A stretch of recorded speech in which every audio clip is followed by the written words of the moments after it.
Hey, Noah here. I'm standing in my new apartment. There you go. It's a tiny apartment with a tiny kitchen.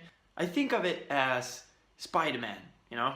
He ended up in this small tacky place with this landlord always knocking, hey, where's my money, you know?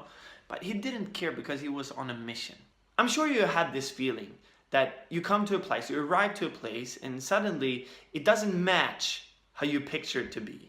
You're like, this is how it's supposed to be, and then it turned out completely different. But isn't a problem really that we have a blueprint of how things are supposed to be, and then they turn out another way? So we have kind of rules, and when people or life breaks those rules, we feel pain, and they are problems to us. But we have this guy, I listened to this guy, and he said, problems are a sign of life, and the only people not having problems are the people in the graveyards.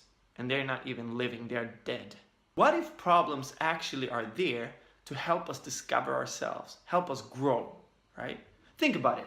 For example, when you hit the gym, wouldn't it be kind of stupid to go to the gym and take the lightest dumbbell and just be like, I know this is too easy.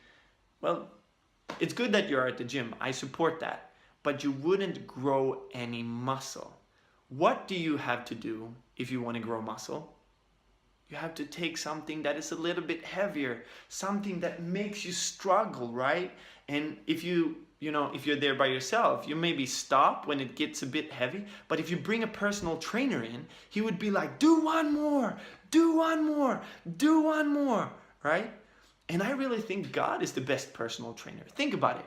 You go about life, your daily life, and then something happens, right? Something happens at your workplace, something happens with your car, with your children, and you're like, what is this? This is not supposed to be this way, right? But what if that is something that could help you grow, develop more skills, develop more love, develop more strength? And God says, here, do one more. Do one more for you, not for me, but for you. Develop more love, develop more strength, right? And then there are two kinds of people.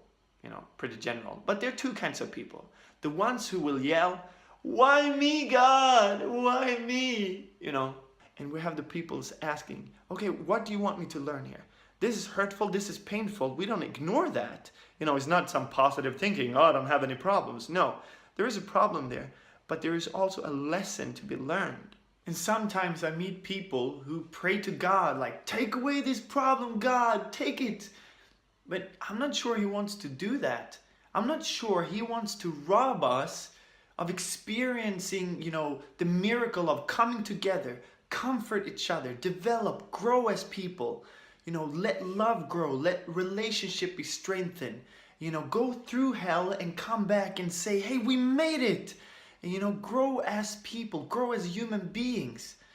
And I think God is less interested in our comfort and more interested in our character. What if problems are gifts? Gifts that help us discover who we truly are, discover our treasures inside, our resources. So I'm not saying it's easy, but what if it's possible to actually use our problems and see them as gifts? What would that make of us?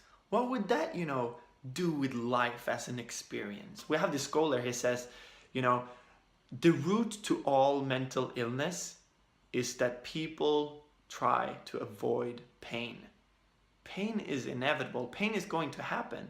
But the quality of our lives are really, how do we deal with it? How will we deal with it? Will we blame God, or will we thank him and ask, what can I learn here? What do you want me to see here? What thought pattern do you want me to develop here? Well, maybe crazy thoughts, but I think they are somehow valuable to you and me and, to everybody. So explore potential and live to grow.